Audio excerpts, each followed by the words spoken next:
This week on the Weekly Reid. So you and your brother have darker skin tones. Do people assume that you guys are African American? Yeah, all the time. Honestly, this is probably one of the first times I've actually called myself American. Yeah. Another big reason as to why my mom came here was because in the time that she was in college was the time of Pablo Escobar's reign. Go back to where you came from. You don't belong here. Speak your own language. These are just some of the things that immigrants hear far too often. Hi, my name is Weekly Reid and I am here at the Weekly Reid. Thank you guys so much for tuning in again. This week's show, as you may be able to guess, is all about immigrants. So I'm so happy to have my friend Sarah Dejesus come to talk about what it's like being the child of an immigrant and so much more. That being said, I am so proud to welcome my next guest, Sarah Dejesus. So thank you so much for being on my show. No problem. Can you just introduce yourself? I'm Sarah, 22, and I'm here to talk about life as first generation American. So what is that like? What has that been like for you? Honestly, I haven't noticed it too much until a lot of this immigration policy stuff started happening a couple years ago. Right. So growing up, I really didn't feel too different. Yeah. My parents did a pretty good job of integrating us into American society without leaving out our cultural roots and stuff. But yeah, they did a pretty good job. So I don't think I felt too different until now that I feel more strongly about these different laws and the things that are happening.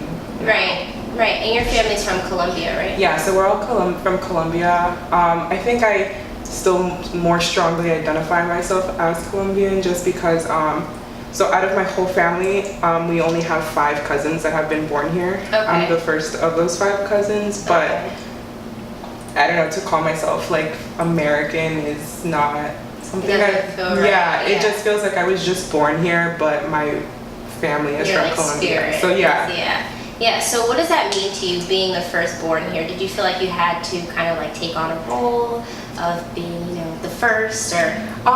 It just felt like I just needed to succeed. Right. Because my family came here for a reason. So we just came here to grow and succeed in the ladder. Yeah. So yeah, I just feel like I just need to make sure that I make something of myself and not put it to waste, because my mom is actually the youngest of 10 and she was the first to come here. Oh wow. So yeah, so I feel like because she was so brave to come here so young by herself, completely by herself, no family here, at 24 years old, that I can't just let that have happened and not do anything to show my support back to her coming here. So yeah.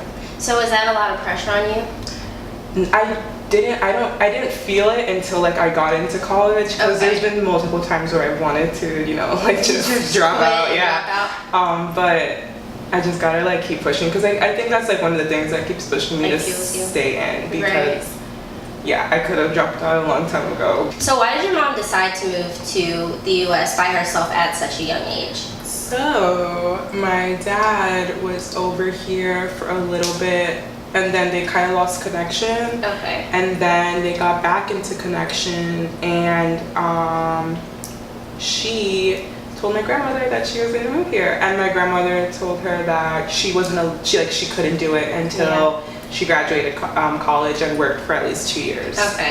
And so my mom did that, and then she came. She just it was just a goal of hers to come. Back then, getting a visa wasn't too hard how it is now. So yeah, she thought, okay, if they give it to me, I'm gonna go. It's a sign that I can go. So yeah, she was just, I feel like I get a little bit of her adventurous spirit because she did that. So yeah. That's so admirable. I couldn't even imagine, especially at 24. Yeah. I'm 22 and I can't even imagine just being able to make such a huge move on my own. A lot of people from other countries in South America, or even other countries in general, come here because they feel as though they can make more money and be able to help their family at home. I really feel as though my mom came here so that she can just establish herself away from her family. My grandfather became a really important lawyer at a very older age, so he Like a lot of people know my family. Like I have 2 uncles that are like priests in the town, and like so it's like the family, you know. So she just wanted to make a name for herself, like make something of herself outside of like the attention that was on my family. Right. Yeah. So you brought up immigration policies before. Do things like that, do you think that makes your mom possibly regret coming here, or do you think that plays a part in why you don't consider yourself necessarily like feel like an American? Right, yeah. It definitely like helps me not want to feel like I'm like call myself American. Honestly, like this is probably one of the first times I've actually called myself like American. Yeah. It's not, I don't think she's like regretted it. My family, they all, you know, have all their papers and stuff in order, so I don't think it would necessarily affect her drastically. Right. I don't know, maybe she definitely has like strong opinions about it. It's, I mean, I'm like most people do, but I don't think it's make her regret her decision. Right. Right, so you and your brother have darker skin tones. Do people assume that you guys are African American? Yeah, all the time. Yeah. And I just correct them and say, because what they say is like, are you black? And like the answer is yes, I am. But they can't separate the two. Like you can be black and not be straight from Africa or just American. Like you can be black and be from somewhere else. So it actually has, like at first it was definitely very annoying and definitely got me irritated, but then I see it as a way to just educate the ignorant. Yeah, and it's also like like you said, you are able to educate, so I would consider it like a privilege if I was in your shoes. I think I get to see 2 different sides of a story. Yeah. So I think it's pretty cool. Yeah, I definitely agree. So there's approximately 42.4 million immigrants in the United States, illegal or non-illegal. Did you know that? No, but I mean, like that, it doesn't surprise me at all. Yeah. And I think it was last year it reached the highest number. So again, just seeing all the stuff that's going on with like the children and their parents and being separated at the border, it's horrible. Have you seen those videos of the children who had to like protest? I mean, not protest, they had to go to court and kind of like stand up for themselves because they didn't have a lawyer. Yeah, it's really heartbreaking actually. A lot of people are like leaving because of like the violence in their countries, which like I just remembered that another big reason as to why my mom came here was because in the time that she was in college was the time of like Pablo Escobar's reign. That stuff was going on while she was there. So that was another reason why she came here. She thought it'd be a fresh start from all like the political violence and stuff that was going on at home. Okay. Yeah. Just to come to the United States and... Yeah, I mean, my dad was here, so she felt, okay, like this is like my one, like, you know, my one chance to like, at least I have like one person there. Yeah, so that was going on as well when she was like finishing college. So I think that also influenced her decision to come here. Okay, and for you, what keeps you tied to your roots? Like, what's that one thing that you're like, I'm so proud to be Colombian? I think like just knowing that my family's over there, because I get like my dad lives in Colombia now, so calling him, talking to him about like what's going on over there keeps me pretty like current. My mom talks to my grandmother a lot, so she also informs her about what's going on over there. It's like a half and half, like half the family's here, half is over there. So it's pretty hard to like forget where you're from if your immediate parents are always like keeping you connected. I think that's what's most important, because if my mom really didn't give that effort, there really wouldn't be a way for me to be so connected with my family over there. And I think that's so amazing, because me as somebody who's African American, I did my ancestry DNA test and I'm like 78% like black.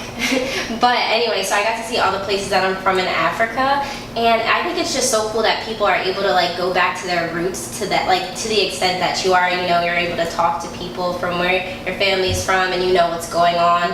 And for me, like I just know that I'm from all these like different like places in Africa, but like I don't have any tie there. So I think that's really cool. And I think that's something that immigrants have that I consider like a blessing, because like I don't know anything about like where I come from. I could do research, but I kind of feel so detached from it that it's kind of just like, I don't really consider myself, like, I don't think about myself being like an American either. I know I am, but I like see myself as a black person. I feel like now it's just so separate. Yeah, unfortunately. I get that. Yeah. I feel like a lot of people that are from here just like hate being from here, which sucks because like you should like where you're from, but claiming this place is like not really my priority. Like not really something I'd love to do. Yeah, and you're like taught patriotism here at such a young age, and you're like, I love America, and like this is the place to be. It's really funny because you know when I go back to Colombia and like I have a sister over there too, so I have some nieces and like they're like get so excited when they see like on my Instagram like I post pictures and stuff, and I'm like like it's something to see because it's like completely different, but I just feel like the way things are brought up here and the way things are brought up there are just so different in like not the best way. Like I don't really think it's all the time the best idea to come here if it's not for you providing for your family, because I do give you that, like you can definitely provide for your family way better here in most circumstances, but other than that, like I feel like education is better over there. Really? My niece is like 16 and in college. Wow. Because you finish, like they don't mess around with like all that extra schooling, like that pre-K, that like you just get right into school, you finish at 11th grade, you go straight into college and like you're done, like that's what you do. So if you finish 11th grade at 16 years old, you go to college at 16, you know? So you just get right to it. Like they don't like here you like take like your vacation year and you do like this and that. They're kind of just like really all about I feel like school for the government is taken much more seriously over there than it is here. Like teachers over there are like deemed as like on the same status as like lawyers. Really? Yes, it's like an actual like job. Yeah. Here it's not like if I tell my mom like I'm gonna go to school to be a teacher, she'd be like, please reconsider that, you know? So I'm just curious to know, what do they think about us then? Because we sound very behind. I know. Yeah. Like I feel like the view of Americans is shifting totally drastically. Oh yeah. I've noticed that as well. Yeah, like in like the last 4 years, like when I first started visiting Colombia, definitely like much more praise, like so cool, like you know. But then like now more recently they're like, what's going on over there? Like it's like and it's a little embarrassing, like to go from such a high standard to like we don't really want to go over there anymore. It's crazy, but I mean that's just like the world we live in today. And I think like you have that even when you're like conscious in being in the United States, even if you were born and raised here and your family has been from here. I think not everybody, but people who are more like politically conscious and more liberal, maybe even people who aren't necessarily liberal, they have that like realization that like this country like isn't as great as, like I said before, isn't as great as like you thought it was. Again, I thought like America was the place to be until like a couple years ago, and I'm like, I don't think my mom like regrets coming here or wants to move even. Like she's actually like she's been here like 25 years, so she's very Americanized, and so are my aunts and uncles, so it's not like they want to leave, you know. Like I feel like they consider this home now. So but I mean, I don't know, it's just what they have to live with. Right. So what all did your mom have to do to get here? I know her mom made her go to school and stay and work for 2 years, but what all, like, did she have to do anything? Not really anything too crazy. Right.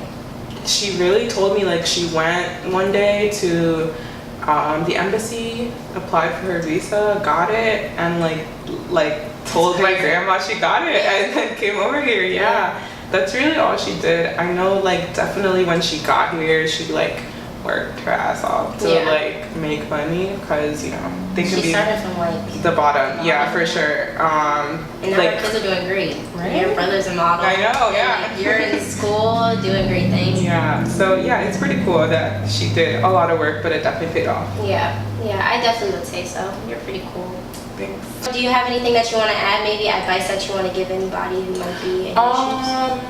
I just feel like there are some younger kids that have immigrant parents and are a little bit ashamed of where they come from, especially like Central American kids, because of the negative stigma that Americans have put on their countries back home. And I feel really bad for those kids because they don't want to embrace their roots, and their family is just trying to adjust, so they are just not enforcing it as heavily as they would want to because they just want their kids to be happy. Yeah. So to those people, I would really just say like, don't listen to like what's going on, because at the end of the day your parents are making a sacrifice for you, and that's really what matters. Like, that's where you come from. They came here for a reason, but doesn't mean that you should you should like think of yourself any less because of where you came from. Well, did you ever feel that way? I don't know if I felt any less. I definitely felt like a little weird sometimes, like not knowing how to identify, because I was Black and Colombian, and like, so I didn't really know where I stood. Now I do, but like before it wasn't really a thing to be Hispanic and be like dark skinned. So I know my brother felt very like out of place a lot in our childhood, but I mean, like, my mom just always told me like, if you cut yourself, your blood is red. If they cut themselves, their blood is red too. So that doesn't make you any different. So is your mom fairer skinned? My mom is lighter than me for sure. And then my dad is about my skin color. I think my uncles all range because my grandma is white and my grandfather is Black. Oh, really? So my uncles are all like the mixed kids. So I have like really dark skin uncles like my brother, and then lighter ones more like my mom. So it's a mix for sure. And then some cousins don't look anything like me because my uncle or aunt married somebody like whiter or so it's like a mix of everything. Like, it's what it looks like basically. So I know I said that I was done, but this is really my last question. So over there, like, do people who are maybe like your mom's skin complexion and darker, even lighter, do you guys consider yourselves Black over there, or just I know, so racial tension in Colombia is extremely high. So they haven't really hit the like, I don't know how to explain it, but they haven't really become aware of like how equal people are. It's still kind of like Black people are seen as less than, which is really funny considering that Colombia actually has the highest rate of Black Hispanic people in South America besides Brazil. So like the Black community in Colombia is like big enough to be like, you're Black and Colombian, like it's normal. My family considers themselves Black. I have some cousins that like, kind of are in the middle and don't really know how to identify, but like, I don't really blame them because, it's like a weird time for that. But I mean, I know when I was growing up, my mom would like be like, I'm Black, and we'd be like, no, like you're not. But now I understand why she would say that. So I have like a very, very fair skinned grandmom. Like, I think I showed you her picture the other day, and she's very light, so she could definitely pass for white if she chose to. And I remember like saying, I called her like my white grandmom until I was like 6. So it just made me think of your story with your mom and how like, just the innocence of a child, and like, we put so much emphasis on skin tone and like who's like Black and who's not, and who can like call themselves Black and who can't. And I just thought about this when you brought up your cousin or your cousins who are kind of in the middle.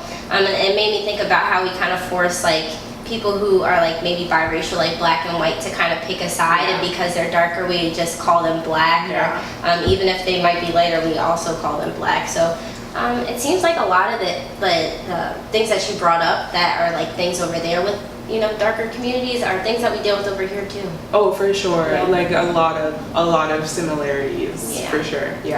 I think my mom like felt as though she was Black and her family's Black, so that's why she identified as that. I don't think anybody in my family identifies as white besides my grandmother. So So you can speak Spanish? Wow, so is that something you learned from your mom? Does she speak Spanish in the house? My first language was Spanish. So when I was starting school, we actually moved to Texas, and it's a very about you. Yeah, we moved to Texas when I was in kindergarten. I was starting kindergarten, so I started school in Texas. Okay.